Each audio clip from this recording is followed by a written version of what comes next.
What's up, guys, and welcome to the show. Fantastic week of football, Champions League football, and the big game tonight for us Arsenal fans. The game that is going to, really decide how our season, what direction our season is going to go in. Still going for Champions League glory or another failure of the season. Probably our biggest game for years, maybe since Baku. That was a big game for the history of the club. We had a 2006 final that we lost to Barcelona.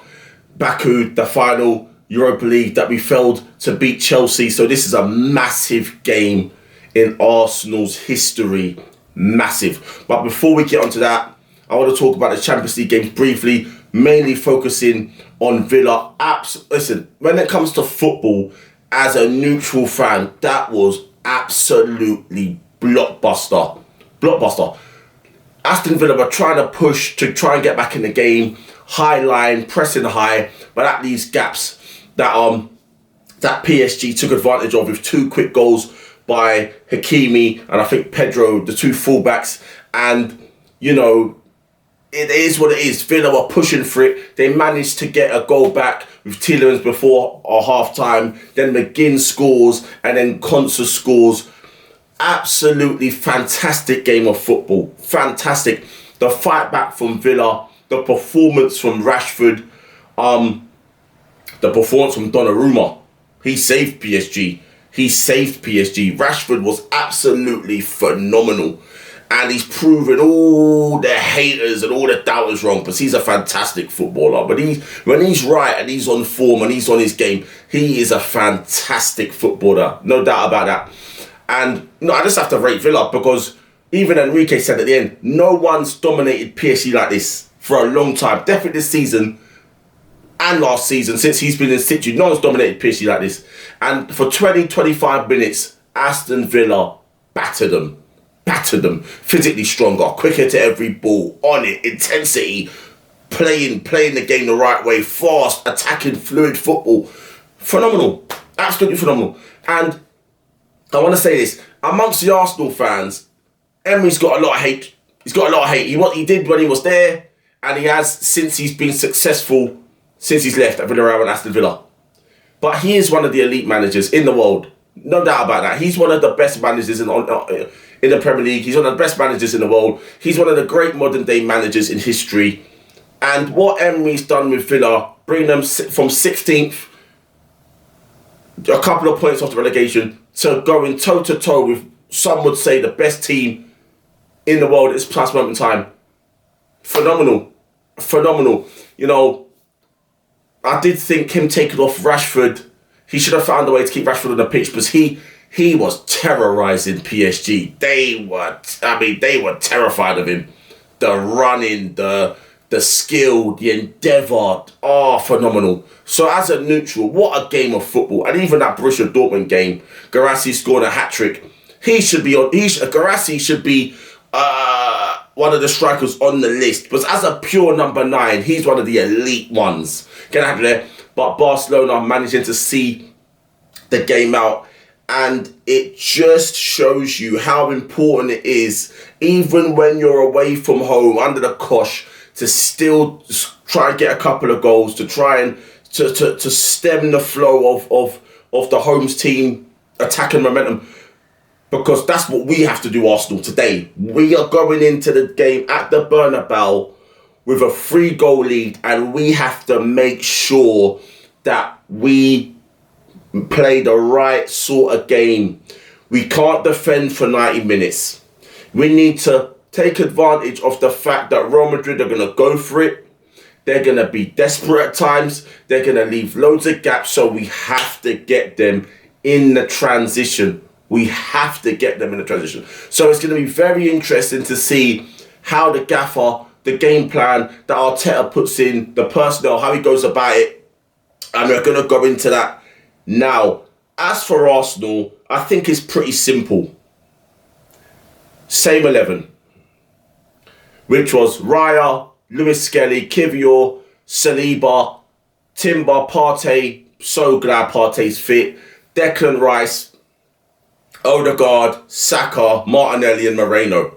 All right, that should be how it is. In terms of the tactics, Real Madrid have been beatable a lot this season. So you can go toe-to-toe with them. They are fragile. They're fragile. But a lot of it depends on the personnel and how Ancelotti's going to set up. But they've been fragile this season. You can get at Real Madrid. So maybe test the waters, go toe-to-toe. Or if you are going to sit back in a low block, get ready to really take advantage of the high line, of the space that they're going to leave, pouring bodies forward and try and get them into the transition. All right? But as for Real Madrid, they're going to be going for it. What I want to do is I just want to see the last game that they played, because I think this is going to give an indication on how they're going to approach today's game. Because Ancelotti made a lot of mistakes playing 4-4-2, having Valverde at right back. When you have a right back there you can use. You have a left back. Britt Alaba coming to left back when he just come back from injury. Saka toasting him every time. So listen, if Ancelotti fucks it up, it's good for Arsenal because we get into the semis to face PSG. But I just want to have a look at how he approached the game against Alaves. How he done it there. And yeah, I think this is how he's going to approach this game. He had Garcia at left back, Courtois in goal, Garcia at left back, Rudiger, Asensio and Vasquez. Now Vasquez and Garcia should have started against Arsenal in the first leg. Garcia's got more legs than Alaba. And Vasquez there he's more than a competent right back, would have allowed Valverde to get back in the midfield to match Arsenal up. So he had Tchouaméni, Valverde, Camavinga midfield. And then he had Gula, Rodrigo and Mbappe. So I think how he's going to go about this game tonight, I think he's going to go Courtois. Let me just have a look. Let me have a look. Because it's going to be very interesting. So I think he's going to go Courtois, Garcia, Rudiger, Asensio, Vasquez. I think he's going to go a midfield three of Tchouaméni, Valverde and Bellingham. Camavinga suspended. And Rodrigo, Mbappe and Vinny up front. That's what I think he's going to do. And that midfield of Tchouaméni, Valverde and Bellingham playing as the 10, that'll be able to match Arsenal physically, technically, intensity, and that is where this game is going to be won and lost, in midfield. The fans at the Bernabeu are going to demand goals. They're going to demand Real Madrid attack. All right, mate? And if they get an early goal, it's all hands on deck. But if Arsenal manage to get a goal, it kills the game off. It makes it a lot harder for Real Madrid. So this game is going to be ebbing and flowing. It's going to be, the whole world's going to be watching it. And how, if Ancelotti approaches the game with that formation, with that personnel, it's going to be a very difficult night for Arsenal. But doable. Because we can lose the game and still qualify. As long as it ain't too much of a gap. But we're more than capable of beating Real Madrid at the Bernabeu, like Barcelona have done and other teams have done. They've got a very leaky defence. So Arsenal need to take the warnings from last night's games. Aston Villa almost coming back. Borussia Dortmund putting up a fight against Barcelona. Real Madrid are game and they're going to be at it. All right? And we need to be defensively solid, but we need to be brave as well. Believe in our ability. Believe that we can take the game to Real Madrid. We might have to play different ways during this game. Low block, pressing a bit higher, pressing them higher up the pitch, high line. It needs to be, this has to be the perfect game, but we don't have to win it. But it needs to be the perfect game in order to get out, navigate it, and get into the semi-finals. All right, that's my analysis of it. You know, that's my analysis of it. I'm going to be going to the pub to watch it with my mate. So, I'm nervous. I'm hopeful. I have expectations like we all do. And I hope that the reaction video that I am going to give is going to be one of elation, of victory, of yes, semi-finals. I really hope so. PSG await us in the semi-finals if we do get through this game. And I believe that Arsenal do have enough to beat PSG over 2 legs. I do believe that. Saka's back.